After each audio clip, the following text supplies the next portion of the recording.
Creativity blossoms from breezy nether regions. A poem by Danny Marks.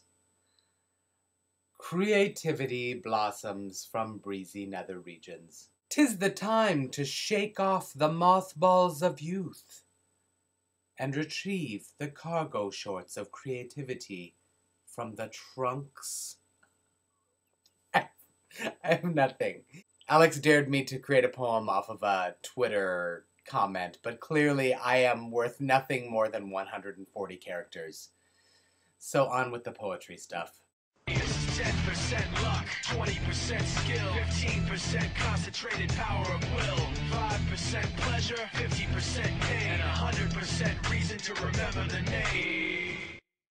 This week we're celebrating National Poetry Month by reading some poetry, talking about poetry, or attempting to make some bad poetry. I'm not big on that. I'd like to talk about poetry in the sense of fiction and in the sense of cadence of words and things like that. When I write, I try to make sure that the words flow. So after I've given it my good college try of, getting descriptions out, dialogue, and all that stuff, I have to read it aloud to make sure that it works correctly, that it flows, that it doesn't feel like there's a lot of sameness to the way things sound. It's one thing to go in with your edit and look for words that are doublets, like two words that are the same word, and make changes to the second word. It's another entirely to look at sentences that sound the same, or that are constructed in the same way and they're too close together. And it all makes for really frustrating and difficult editing when you have to go through like that. But if you can get yourself into a habit of reading things back as you're writing them and checking for sort of a flow and like some short sentences and long sentences and sort of building tension through clippiness and stuff like that. This is just, I don't know that I'm helping anyone with this. I don't know. How would I know? I don't know. A ghost poem by Bret Harte called The Ghost That Jim Saw. And I'll be doing an accent, if you don't mind. Do you? I don't know. I guess it doesn't matter because I'm recording it anyway. The Ghost That Jim Saw by Bret Harte.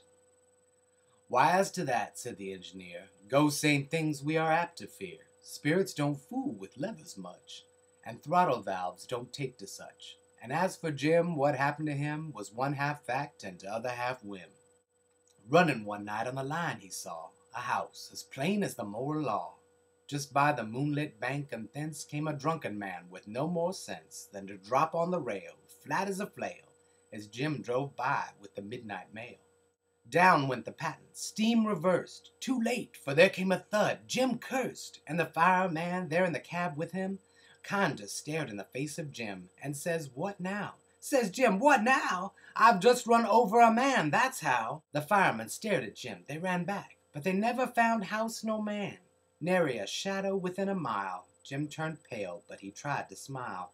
Then on he tore 10 mile or more, in quicker time than he'd made afore.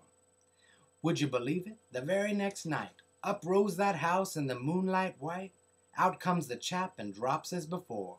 Down goes the break and the rest encore. And so, in fact, each night that act occurred till folks swore Jim was cracked. Humph, let's see, it's a year now most that I met Jim East and says, "How's your ghost?" "Gone," says Jim, and more it's plain. That ghost don't trouble me again. I thought I shook that ghost when I took a place on the eastern line, but look! What should I meet the first trip out but the very house we talked about, and the self-same man? Well, says I guess it's time to stop this here foolishness. So I crammed on steam, when there came a scream from my fireman that just broke my dream. "You've killed somebody," says I. "Not much. I've been there often, and there ain't no such, and now I'll prove it." Back we ran. And darn my skin, but there was a man on the rail dead, smashed in the head. Now I call that meanness. That's all Jim said. I hope you guys have enjoyed Poetry Week. It's been really fun. A nice change of pace for us. So yeah, that's it. Have a great Sunday. Or Monday if you're seeing this on Monday. Most of you see it on Monday. I don't know. Bye.